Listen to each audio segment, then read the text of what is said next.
sex drive.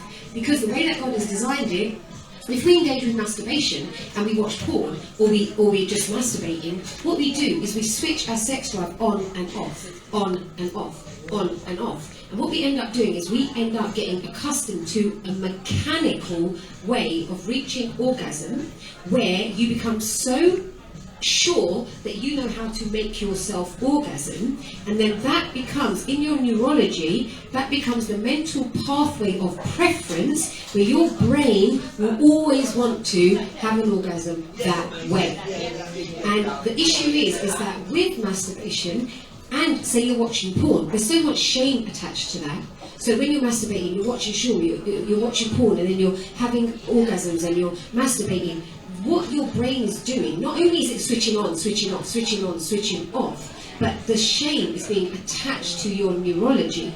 And so you associate sex with shame. And then also what happens is, when you are masturbating and you're potentially watching porn, your pleasure system in your brain, it has two parts. It has the anticipation side and it has the satisfaction side. And when you're masturbating or you're watching porn, the anticipation side, where dopamine is released, and dopamine is the hormone that gets released when you're doing something super, super exciting. And so when you're anticipating what you're going to do in sex, when you're masturbating and you're fantasizing, the dopamine is being released at such high levels that it's actually eating away at your brain. But the side of your brain, which is the satisfaction part of your pleasure system, that is being starved, because we were created by God to receive intimacy inside of covenant, where both sides of your pleasure system will be satisfied equally, with the fun and the excitement and the pleasure within marriage, all that anticipation, oh, I'm loving this, and then you have an orgasm with your spouse, and then you hug one another, and then the oxytocin gets released, you feel satisfied because someone's holding you, you feel the love. So both of them are meant to work together. But in masturbation, and often in porn, only that side of your brain is being overexerted, and the dopamine is actually eating away at your brain the way it would if you had a cocaine addiction. And so that becomes your norm. So then, even then, when you find someone that you want to have sex with, you're in marriage now, you're not single anymore, you have marriage, but now your brain is so accustomed to having an orgasm in that way that it can't even enjoy the intimacy that it now has, because the mental pathways in your brain have been programmed towards a quick fix, towards a particular way that you know you like it, and no human being can change that.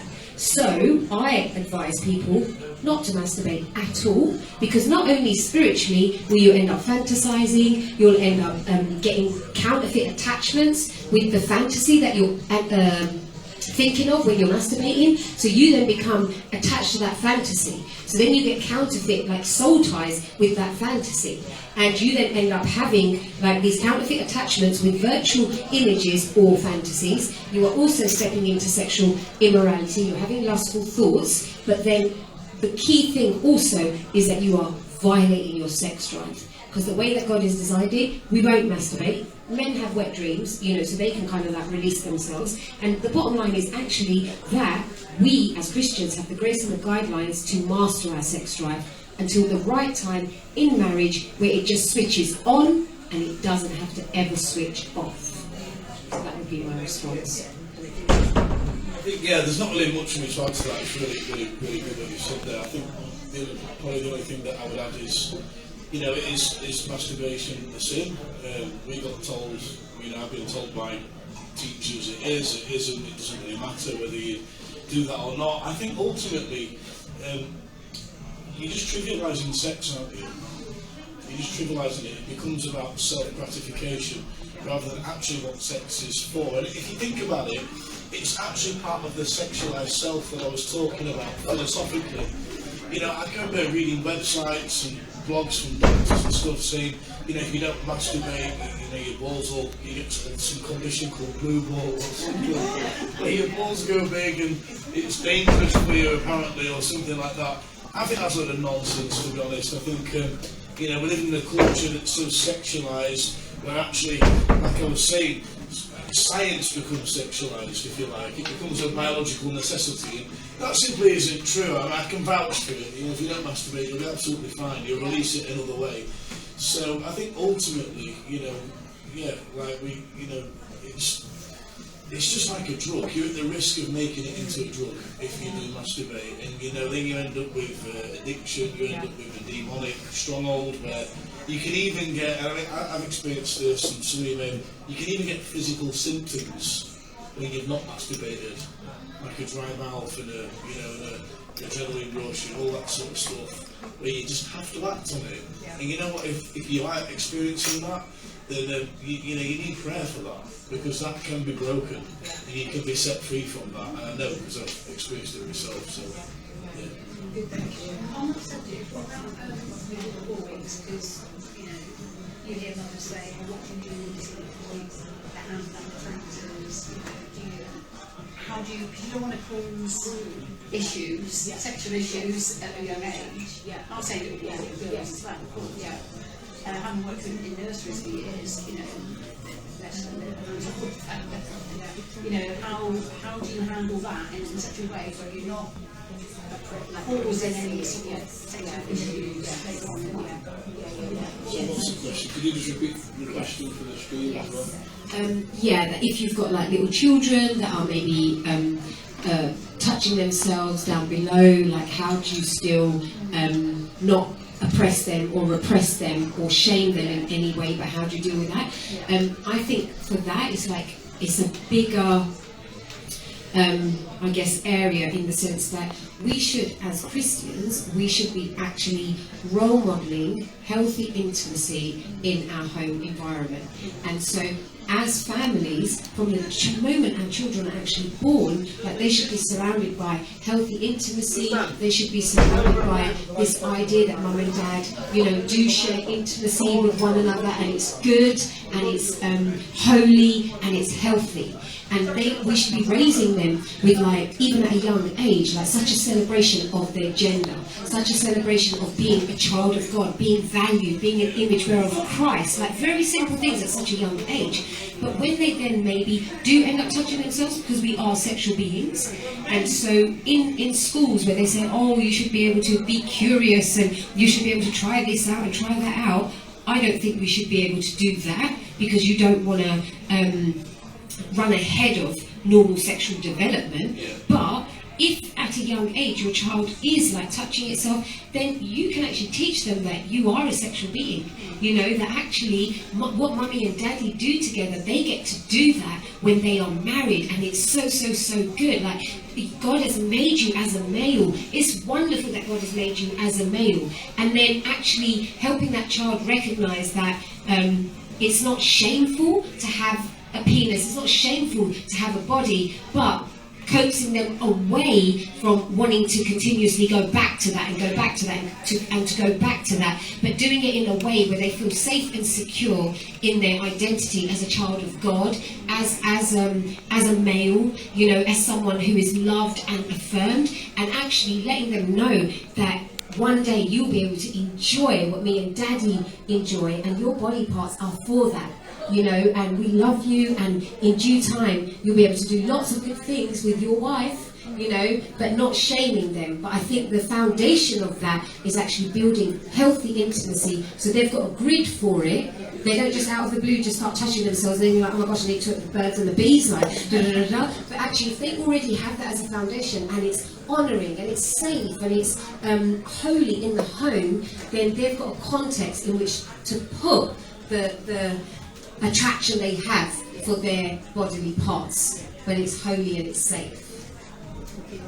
Yeah, amazing. And just very quickly, I'd just add to that, that's why you need to homeschool your kids. Homeschool your kids, because they won't be getting taught this nonsense at schools. And at schools they're being encouraged to masturbate. They're being encouraged to be sexualised. Masturbation's part of your biology. It's what you need to do. That's a lot of nonsense. And they're being sexualised. If we homeschool our children, or at least actually have a homeschool your kids, or cause cause the school to be accountable to you of what they're being taught. You know, because I think we're teaching kids sex education way too early. And actually, if we homeschool our kids, there might be innocent touches of the genitals. We don't really need to comment about that. We don't need to make it into anything. But when the right time does come, which we'll know, then we do need to start. We do need to educate our children in sex, of course, but not prematurely. So. Can I just add a bit more to that? And just to add a bit more to that, I definitely agree with what Stephen has said. Like, I mean, I'm a teacher in the school, and I'm a teacher in like a Christian private school, and so we have a small cohort, maybe about 160 kids. I'm the one who has written the sex and relationship curriculum. But even with all of that, I would say to a parent that if you can, homeschool. Because even with the curriculum that I've written, I still have to factor in the stuff that the government wants us to teach. And if you actually want an education for your children that really biblical sexuality is the foundation, really, like as substantially as possible, then homeschool.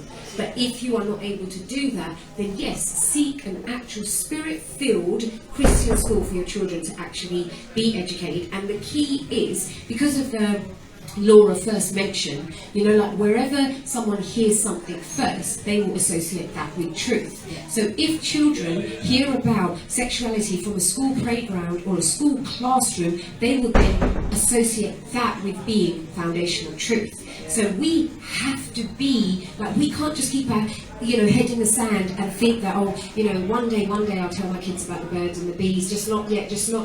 As Christians, we actually have to be on the offensive. We can't be on the defensive. Like, we have to raise our children with such a biblical understanding, a liberating, celebratory understanding of sexuality, so that when they hear a counterfeit in school, they already know that that's not even the truth.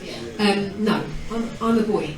I'm a boy and I'm happy being a boy. I'm a girl and I'm happy being a girl. And so we have to instill that from a very young age, because schools are certainly instilling a whole pile of nonsense from a young age. And so we can't wait for that to happen, and then you're trying to get your kid a sozo, you're trying to get your kid deliverance, when actually you need to be instilling those foundations before they go to that school. So not only will they be on the receiving end of that, but they will be countercultural, and they'll be teaching their peers of what it means to walk in boldness and to celebrate your gender and actually walk in holiness. So we don't just want our children to be like, oh no, don't get me. We want them to be salt and light in their nurseries, in their schools at a young age, where they are actually setting the atmosphere and not being influenced by darkness, And just also say, guys, I am doing a conference called Sex Post, and so if you want to, it's like 3 days, and we're going to have someone from Christian Concern who actually,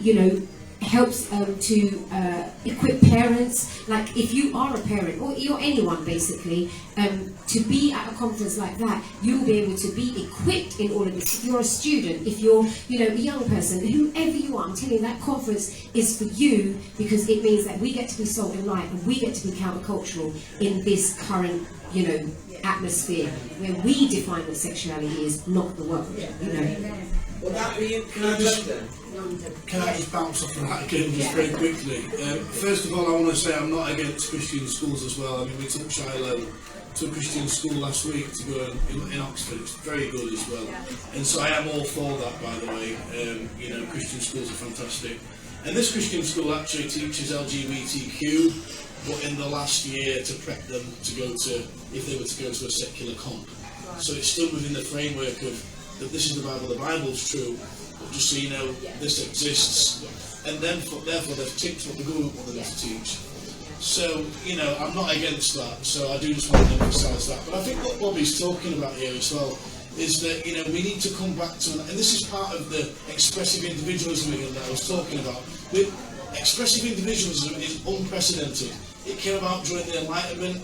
Before that, all of history, the family, the community, the corporate was the way that society was kind of understood. Yeah, we're individuals, but we're part of a corporate, we're part of a collective. You look at India, or you go to Asian cultures, cultures in Africa, they still think like that. And, we need to recover that. The Muslims, when they come over, they think like that. They have a family business, and they sow money into each other's, and they look after the family. Whereas what are we doing? We're just a bunch of individuals trying to fight for ourselves, And that reflects on the way we bring our children up, because we bring our children to church and we palm them off to the youth work, and there you go, you disciple me kids when I go and hear a sermon. And I want to say it's wrong. Parents need to be really involved in the discipleship of their parents, and whether that's through homeschooling or having teachers be accountable, whatever, we need to be more involved in our children. But I'm totally for Christian schools. But I mean, in London, some Christian schools, they're not really Christian schools.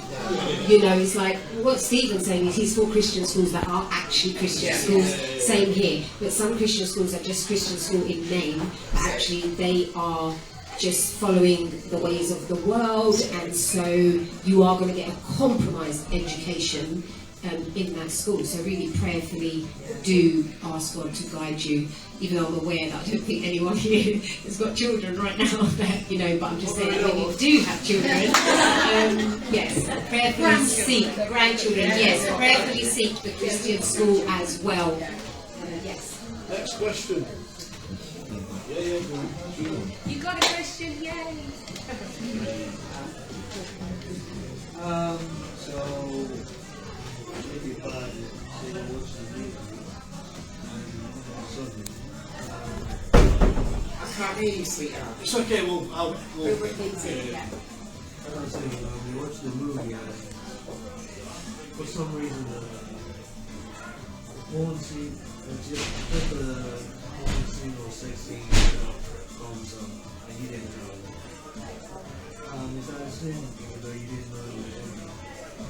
So, you're watching a movie, there's a sex scene that comes on, and you didn't know, and it captures by surprise, and you watch it. He wants to know if that's a sin. I was going to say, Chloe always says, switch it off at this bit. I heard a statistic once that a pornographic image that you see for 20 seconds will be permanently etched in your mind. And so I think you should be mindful of the shows that you watch and the media that you choose to consume, for sure. So prayerfully be mindful about what you're watching and what you're listening to. But obviously, if you watch something and all of a sudden a sex scene comes on, just immediately stop watching it, like Stephen has just said. And if anything has been consumed, then immediately just remove that from your mind. So you can quite easily, Lord, in the name of Jesus, I'll just remove that imagery away from my mind right now in Jesus' name. So you have got the spiritual authority to be able to cast that thought down and to be able to command that image to be removed from your sexual memory.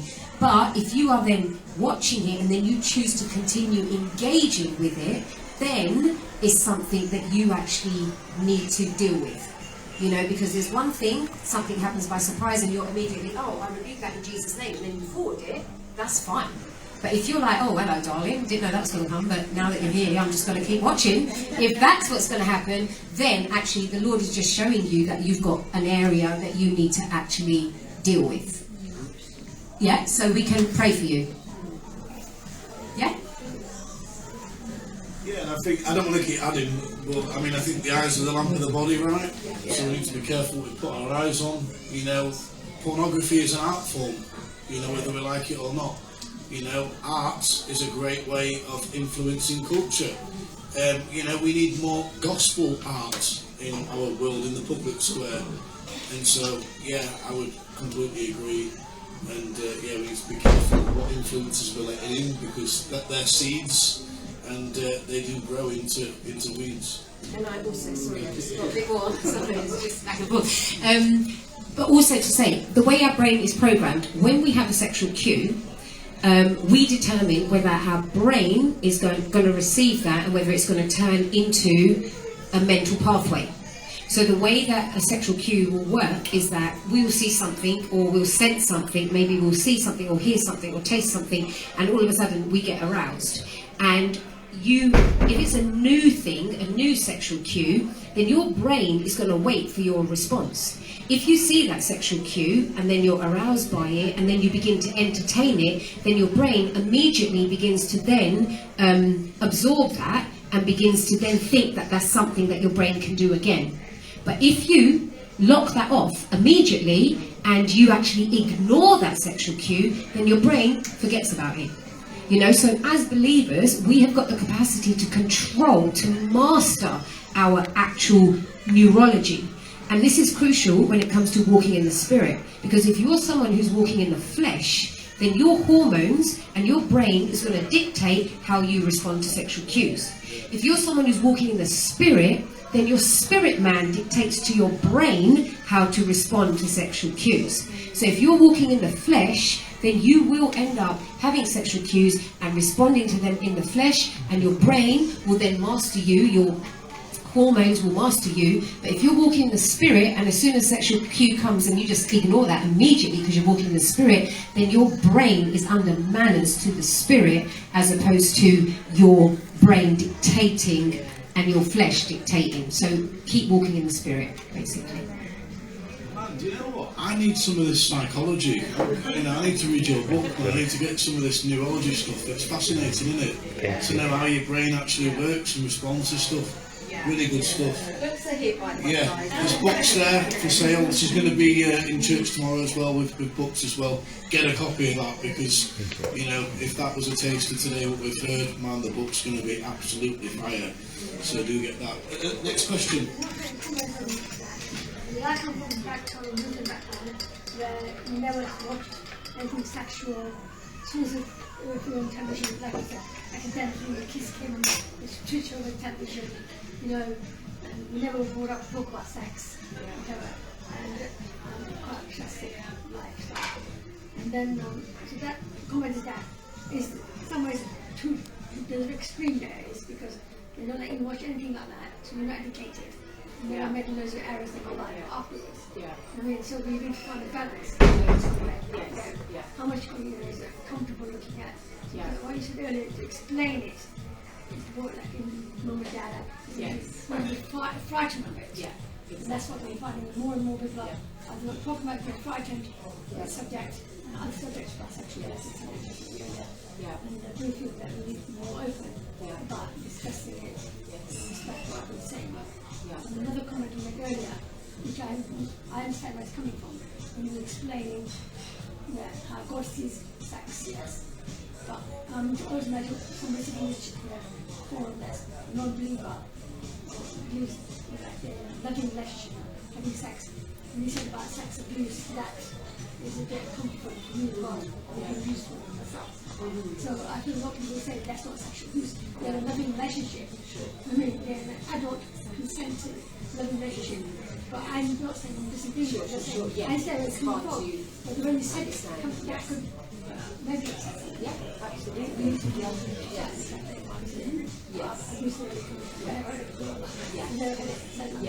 Yeah.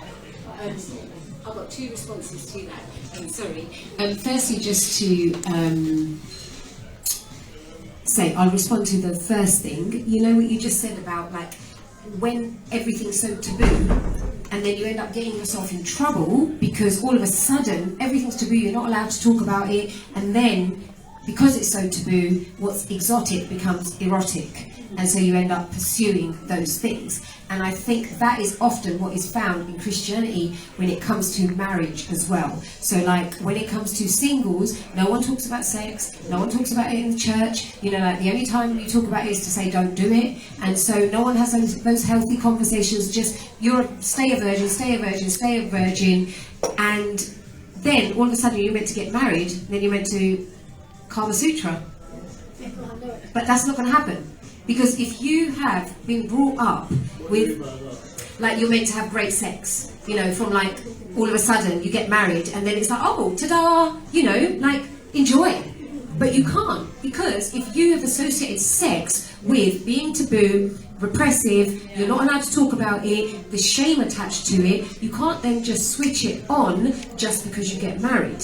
And so what needs to really happen is that when I'm talking about us raising children where they are growing up with like a celebration of their gender. What we need to do as Christians is actually raise community and foster this place of mutual like celebration of the opposite sex, where sex is spoken about and sex is celebrated, not from a place of, removing the mystery of it, removing the sacredness of it, but actually removing the unhealthy taboo of it. And so we should be around the opposite sex. We should be aware of how sacred sex is, but at the same time, growing up as children, we should know that I'm an image bearer of Christ, made in the image of God, that my femininity is a gift from God to be celebrated, as is my brother's, as is my male friends. So then when I'm developing as an adolescent, as I'm developing as a teenager, I'm developing not as a girl all the way over there, a boy all the way over there, but we're doing life together in a holy, sacred community where we're not afraid of sex, but we recognize how sacred it is and we honor it as image bearers of Christ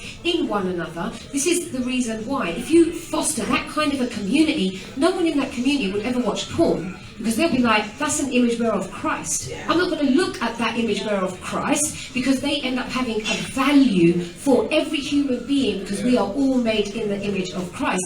And if we actually foster that kind of an environment, children, then they grow up as healthy, celebratory singles who actually end up having healthy marriages, because they are not seeing sex as taboo. They're boldly celebrating their sexuality, but with honor and dignity and holiness and purity. So it's like there's a lot of work to be done, but if we can, as parents and as individuals, begin to foster that now, then it will get to a point where we will be healthy sexual beings as individuals, as children, as teenagers, as adults, and that will make for healthy marriages, is what will happen. And then what was the second point there? Is that, even though I understand where you're coming from, when you said that.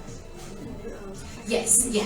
What I was just going to say in response to that is that sometimes, to be quite honest, some non-believing couples are more of a witness of love than Christian marriages.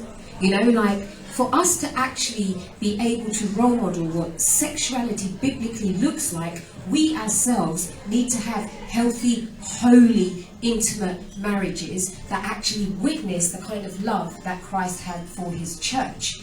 Because we have to role model what the supreme way of intimacy actually really is. And if we are not doing that, then actually perhaps a couple who are in a relationship together where they're monogamous and they've been together for 15 years, actually maybe that's more of a witness of what love looks like than two Christians who are in covenant but they're not loving each other and they're not role modeling what true intimacy looks like. But if we were to truly present an idea of what God truly has for us, then as offensive as it might be, actually what God has for us is even better than any monogamous relationship, than anything that the world can offer us, no matter how noble or how how attractive it might be in the world. It cannot actually compare with what God has for humanity. Yeah. I mean, celibacy is something that's basically just like an absolute joke today, isn't it?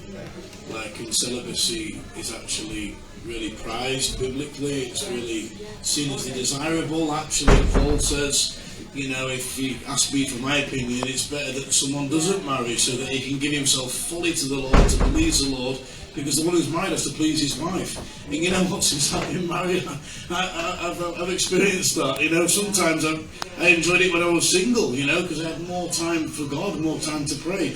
So, there's pros and cons, but I think in the culture that we live in, I think what you say, boy, we've so idolised relationships and sex that actually you're not a full human being unless you've done this. It leaves no room for celibacy or any of the greater things that God has. And I think as Christians, we need to, not gnosticize sex, almost like, you can't have sex at all, you're meant to be spiritual, which is sometimes how we sound.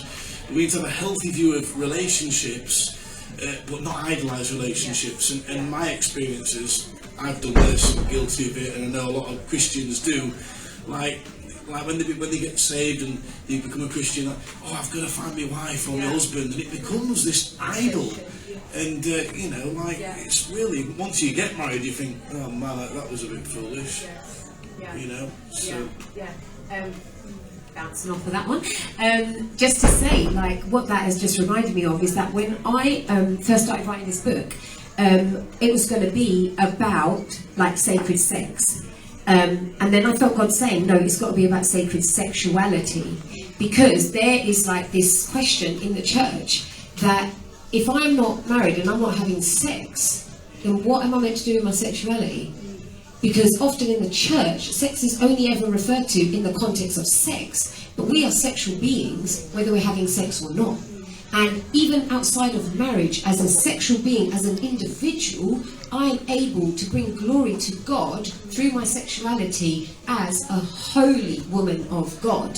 And so we need to recognize that just because we're not having sex, it doesn't mean we are not a sexual being. It doesn't mean we don't glorify God with our sexuality. And for me, I literally have walked in purity for the last 15 years.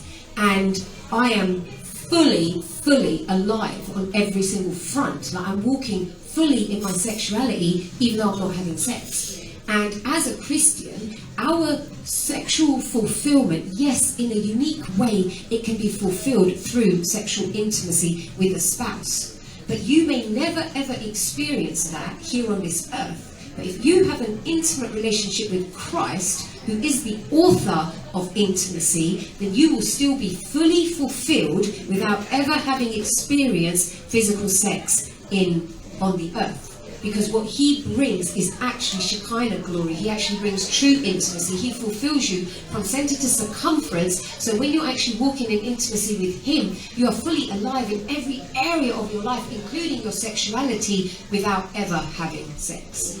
You know. So why are we so desperate for sex? But sex is a gift. It is a gift, but you're not complete if you haven't had it. You know. Yeah. Any more questions? Go on and answer. So how does a person have a healthy, so how would a person have a healthy view of sex if they've hypothetically been abused as a child? Brilliant. Some people Absolutely. can grow up and then they'll see the abuse in sexual ways. So how would a person put a barrier between that was wrong? How do I not see that? Yes. Yeah, I think that is a really good question. One that's probably will benefit a lot of people. So the question is, for people who have been abused sexually, how do they then view sex as something good, as something healthy, and not associate it with the abuse?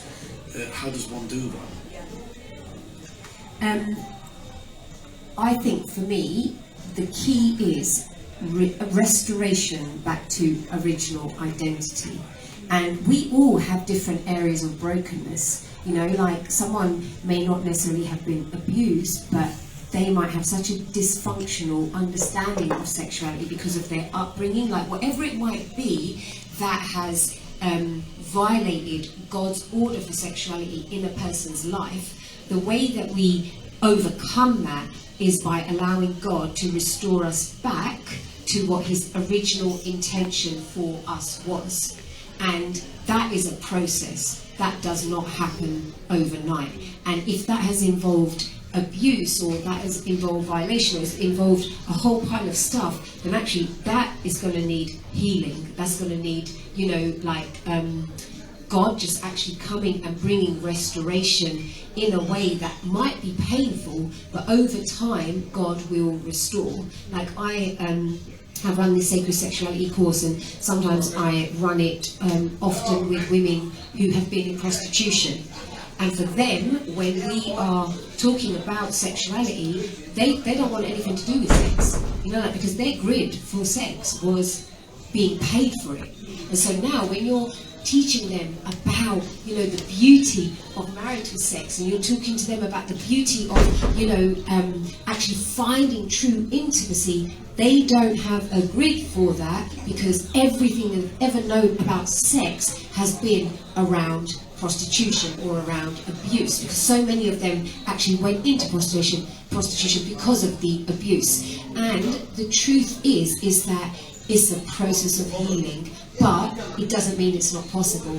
You know, like I've seen God heal some stuff in a split second, other stuff, because it's a belief system, the mind has to be renewed. So some stuff you can be delivered from in an instant, and wounds can be closed up and dealt with.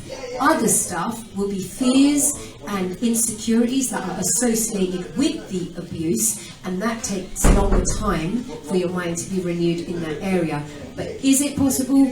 100%. It just takes walking with the Lord, bringing Him into the mix to heal and to give you a new picture, essentially, is what it takes. Yeah? Hypothetically, how would you renew a mind that's like etched in the brain? Yes. Yeah. How would that work? Yeah. So what happens is the way that our mind is that spiritually and neurologically, again, it goes back to those neurological mental pathways that have been established, and spiritually we call them strongholds. And so we have these deep-rooted strongholds in our mind, and when they've been there and then more pain and more trauma has been added to it, then actually those strongholds can get stronger and stronger and stronger. And what the Bible teaches us is to actually take those thoughts captive and bring them under submission to Christ. And the way that you actually do that is you take those thoughts and you arrest those thoughts every single time that they come. But that is just half the picture. You have to have a picture of what the Word of God says about what restoration looks like for you, and every single time that negative thought comes, even if it's 10 times a minute, if you have actually got what truth is, which is the Word of God, and you are continuously responding with the Word of God, and in the Bible where it talks about wearing the armour of God, and it talks about the sword of the Spirit. The sword of the Spirit is the Rhema word, it's the alive word. So you go to the Bible and you say, God, show me all these scriptures that are to do with healing, they're to do with comfort, they're to do with true intimacy, they're to do with restoration. And God begins to highlight those scriptures to you. Those scriptures then become alive, which means it's like being energized by the Holy Spirit. And so it acts like a sword, and it actually acts like a dagger. And so every single time those deeply rooted strongholds of abuse keep showing up, the more you keep declaring the truth, they're like a dagger that just keeps uprooting the lies until the truth gives you a new picture. So the only way to demolish even the most stubborn strongholds is with the Word of God. You have to be militant about it. But 100% it is more than possible, because I've seen it in my own life, I've seen it in the lives of those around me, and God will do it. Amen. Yeah, I think, discipleship, I think it's part of that as well. I've got nothing to add to that, only I want to talk to you now as Pastor Stephen, as a pastor. You do need to really lean into God to get healing in this area, because it'll affect your future marriage, possibly it'll affect everything. It affects human flourishing. We've heard tonight that sex, the purpose of sex is for human flourishing, right? And if you can't enjoy your sex, and that'll affect your marriage. It can affect all sorts. And I don't mean to kind of spook you out in all that stuff. I'm just saying God's got a great plan for you, right? The plan to prosper, give you hope in a future. That's what the Bible says. And He's got those great things, but we need to walk with Him. We need to take Him at His word. We need to be all in, be surrendered, give our life to Christ, and all of it without no fear, fully surrendered. And He will heal, and He'll bless you, and He'll give you a flourished life. And so on that note, we are going to be getting a Christian counsellor who's going to be coming and doing some ministry with us at Restoration Church. She's a theotherapist. It's like biblical thorough Christian counselling. If you want to access that, then do get in touch with Chloe or myself. email us, WhatsApp us, whatever, or just give us a shout and let us know. We've got a few people signed up for it already, but that is going to be happening. I think they're going to be on Zoom or something. This woman who's going to be doing the counselling, she's brilliant, honestly. So if you want to, I would really encourage you to access that. We're going to fund it as a church, of course, and anything to bless you guys and to get you healthy, spiritually, emotionally. You know, we really want to partner with God to do that. So, yeah. Any more questions? Yeah, another one. Sorry. See you in a minute. I'm gonna do it. How do you break soul ties? Like,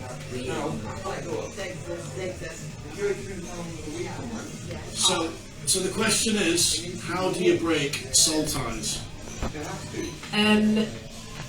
Yeah, it's just literally a case of saying a prayer, but I always think before you say that prayer, you have to understand like the dynamic of soul ties. Because when you're just praying the prayer, then if you're praying it without conviction or you're praying it without any real like depth of understanding, then the realm of the spirit recognizes, you know, the enemy recognizes that actually you're just waxing lyrical, that you don't really have the authority. But if you have an understanding of what is happening when you're breaking the soul ties, then it really is simply a case of saying, in the name of Jesus, I break the soul tie with John Smith. I give back what I've taken from him, and I take back what I've given to him in Jesus' name. Then you move on to the next person. So as long as you are able to do that, it's also important to understand, because sometimes you might have already had a lot of deliverance, you've dealt with a lot of stuff, and so you can quite easily just break those soul ties. But if you have got other stuff going on, that actually means that even when you break the soul ties, you're still going to be looking at photographs of that person, or you're still going to be phoning them, or you're still going to be open to remaining in touch with them, then actually, without all the other stuff, those other doors closing, then you could potentially break these soul ties and still have doors open to attachment. So it's helpful to do your background spiritual tidy up before you break soul ties. But if we're just talking about a few people, then absolutely we can break them tonight. It's not a big deal at all.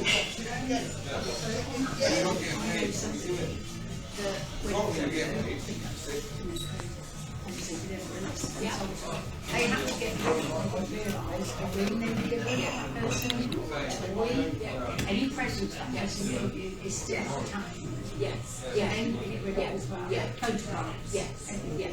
Sorry. Yeah, 100%. It's like mementos. You know, it also depends what the context is. Because you could be dating someone that you are about to marry, but you've slept together. Yeah. You still got to break those soul ties. Yeah. It doesn't mean you're separating, it doesn't mean you're going to not see each other again, because you're going to actually get married. But in order for your marital bed to not be defiled, you both need to break soul ties. In other scenarios, you might need to break soul ties with someone that you're still friends with. But they were an ex and you're friends, and actually you just know that you need to break soul ties, but you're comfortable with having them in your life, and you have peace about that, but you know that I do need to break soul ties.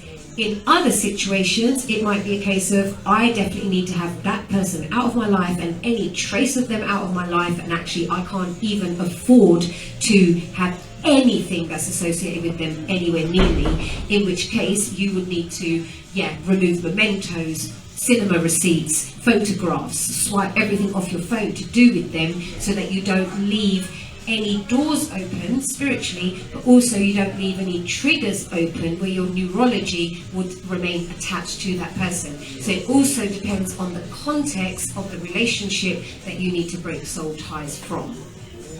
So just to do a bit of like spiritual cleanup beforehand, so you don't end up breaking soul ties. Because what else also happens is you can think, oh, but I broke soul ties, and then you're still thinking of that person.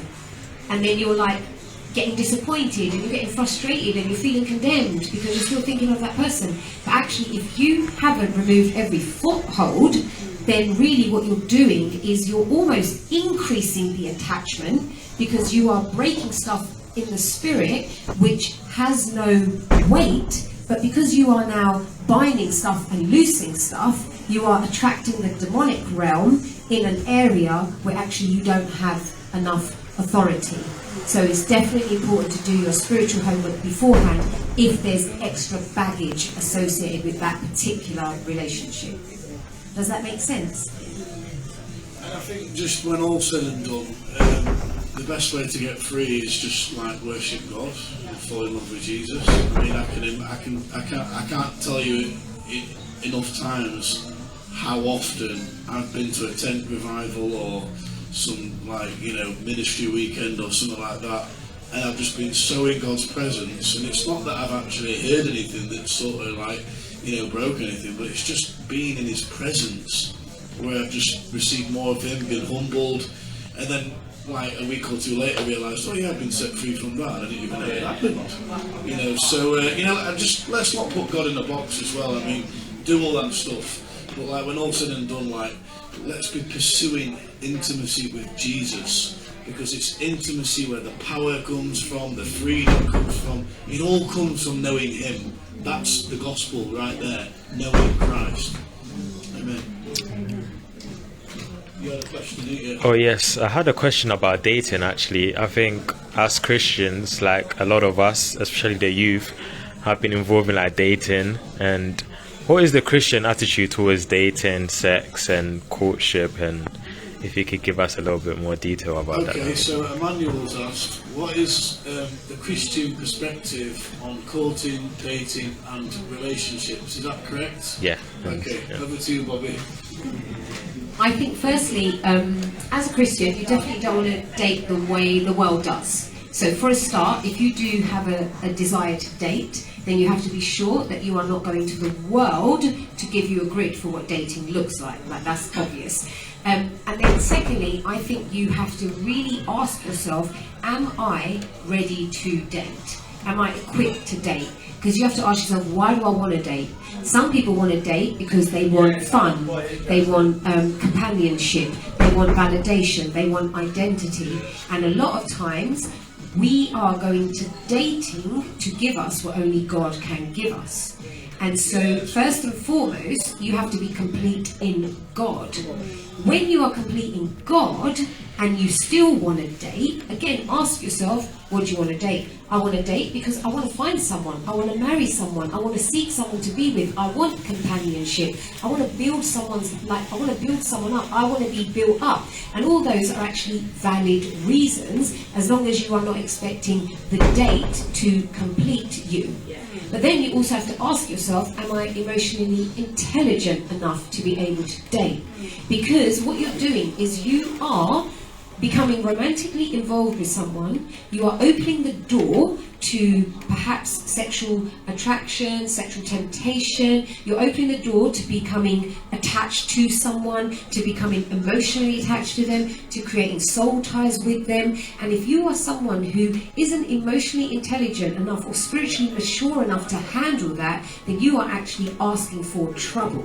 However, if you are mature enough and you are emotionally intelligent enough, then actually dating can be a real blessing.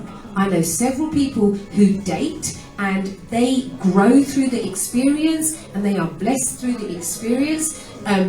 For some people, dating is a no-go, because some people be like, nah, I don't want to date, I don't want to try before I buy, I'm just going to wait until God sends me the person. But then you'll be like, well, how are you going to know if they're right for you if you don't date? And then some people might be like, well, no, actually, I will prefer courting, because with courting, you have more of a definite, we're going towards marriage, so we're going to court each other. But then that can put on a lot of pressure, because now everything's about this marriage, and then, you know, you're not able to be yourselves, and you're not able to go with the flow because everything is towards marriage. So you have to, I think, anything that you do, you have to do from a place of rest, and you have to do from a place of peace in God. And I think if you are going to date, then it's important that the person that you're dating, you both have the same vision. Because if one of you has a vision for marriage and the other one has a vision for, just fun, then there's going to be a discrepancy. If one of you has a vision for marriage and the other person has a vision for something long term but they're not looking to settle down, again, it could be unfruitful. So you have to kind of talk about the purpose. But what I would say, if you are going to date, it may end up in something more serious, bless God. But if it doesn't, determine that you will date with purpose, where you will leave that person better off than you found them. That when you both are together, even if it doesn't end up in marriage, you have been such a blessing to one another that you have sown into their destiny, you've sown into their character, you've sown into who they are. Stay sexually pure so that if you don't stay together, at least you haven't dishonored one another, and if you do stay together, then at least you are walking in sexual integrity and you're actually preparing a consecrated married life. So whatever you do, do it with vision, do it with purpose, do it with integrity. Dating can be fruitful, but if you don't actually have the emotional capacity to handle it and you don't have self-control, then stay at home, my friend. Stay at home. Yeah, I think I'm going to be biased. I'm not really for dating. I'm not saying that's wrong. It's just my personal preference. For me, God told me and my wife would be. I just think, man, get so close to God that you just know that you're in His perfect will, that everything's just happening at the right time, and He just puts someone before you. That'd be my personal preference. You can't go wrong with the Lord. He knows all things. Obviously, there's risks to that. People often do think, "Oh, this is the woman of God for me," and they get it wrong. And we do have to be aware of that. But I just like to second what Bobby said. Make sure that you're in that place with God before you think about relationships. And that's why some of you here tonight are not ready for relationships, because your relationship with Him isn't right yet, and you end up looking for affirmation and fulfillment in the person rather than the Prince of Peace, rather than Jesus. So one thing I do just want to add as well, when it comes to relationships and dating, be not unequally yoked. Or don't be unequally yoked, because, and I don't get that from the book of Corinthians, so I don't think Paul's addressing that specifically. But if you follow the Bible, there is a narrative. So Genesis 6, the Nephilim, people want to say, "Oh, that's fallen angels mating with men." I think a better interpretation of that is actually it's Cain and Abel, their descendants, the righteous and the unrighteous mixing together. There's a context that there's two genealogies that come before it. Then you have Genesis 6, they mated together, and then you have it in the book of Ezra. You have it in when Israel take the promised land. That they're sleeping with the Ammonites and the Amorites, and they're worshipping the false gods. Be not unequally yoked. God takes this seriously because He knows He wants covenant people. He wants godly offspring. He wants His kingdom to grow. And He knows that we'll be led astray. I cannot tell you the amount of people I know since leaving Christian Rehab Teen Challenge, right, where they've gone and they've married somebody who's not a Christian, and then within a year's time they're not even a Christian anymore. I can tell you two godly Christian people who have got together and they've got married, and then none of them are on fire for God anymore. They've found their fulfillment in each other, and their ministries have just disappeared. And so when all's said and done, be really careful about this stuff. They often said at Bible College, the person choosing your wife is the most important decision you'll ever have to make, because once you've made it for life. And whether it ends in divorce or not, it's still going to affect the rest of your life. So let's think soberly about this. Just to add with that, I personally, for myself, am not into dating. So as someone who actually ministers in this area, I know that there are people around me that actually have a different disposition to me. I think dating can be a blessing for them. I've seen it manifest in people's life and it being fruitful. But for me personally, just like Stephen has said, I can't see myself dating because I know what I was like in the past. But what I will say is that, just to kind of follow on from what Stephen said about staying in the Lord, I have been in love with the Lord for a good 15 years, where He has just been the lover of my soul. And I thought that was enough for me to be someone who would be prepared for marriage if God wanted that for me. But a guy came onto the scene a couple of years ago, and I would have thought it's the dream tale, it's the dream testimony. You know, I've been walking with the Lord 15 years and I wait for my testimony to land, everybody. You know, like, it's just been me and Jesus. I've just been swooning with him. It's been amazing. Like, in my mind, that was like the best marriage preparation. That has just been you and Jesus. And I am someone that believes that. I'm like marinating in Jesus' love. Like, how much better preparation can you get? But this guy, we didn't even like meet each other, but just our interactions over a few months, what it brought up in me, unresolved soulish issues that never surfaced when I was in my walk with the Lord, falling in love with Jesus. I needed another human being to interact with at that level for that junk to show up, for me to realise where I have got wounds in my soul, where I've got vulnerabilities from stuff that has happened to me when I was a kid, that because I was so lost and like lost in love with Jesus, I was just like, no, it's all amazing, it's all amazing, it's all amazing. Not realising that I've got these wounds that actually are only going to get triggered around a guy, and actually the Lord is then going to use that to expose those places of vulnerability where there is a stronghold, where actually, if I were to get married, a guy has the potential to become an idol, because as much as I think I'm in love with the Lord and I think that I would never let anyone take your place, but because there's unresolved issues in my soul,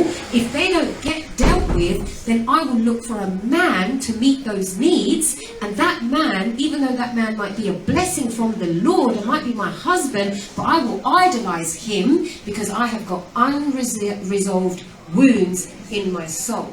So although I agree 100%, being with the Lord and allowing him to be your everything is foundational, but alongside that, there are some relationship dynamics that come to the surface when you are in a relationship that God wants to deal with, but simply cannot arise when it's just you and him, and you actually need the trigger that comes from an intimate relationship with another human being for those things to even come to the surface. So just to say that if any of you are in an intimate relationship with the Lord, and it's not to say you can't be in an intimate relationship with the Lord and then the Lord brings your spouse and it's amazing. I've seen that happen so many times, but sometimes that doesn't happen.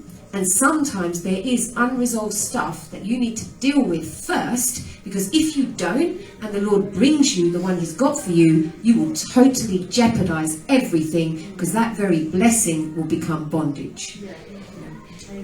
Yeah, and I think just be accountable as well. You've got pastors around you. You know, I'm not exerting my pastoral authority over the guests tonight. But you've got your own pastors, you've got your own people in your life who you seek spiritual counsel from. Just be really open about it. You know, get advice. You know, I know people who have, you know, who've been in our church who, you know, they went, you know, yeah, they made some bad decisions and didn't even seek advice about it. And you know, that's one way how to not be in the will of God, if you ask me. So just have wisdom and seek counsel. Okay, is there any more questions? Or is that everybody? When you say about unresolved issues, how do you get about resolving that? Someone's praying for every day for years and years and still have this wounds that come up as they do. Okay, so the question was unresolved issues. How do you even go about approaching that in the Lord? So I will give you the example, be very vulnerable with my own life. So with this particular guy, really he had become a little bit of an idol to me, And even though I didn't really even know him that well, even though I was probably in love with the Lord, but then I wanted him to affirm me. I wanted him to validate me. If he didn't validate me, it would ruin my day. You know, like I was now looking to him to complete me instead of being complete and secure in the Lord.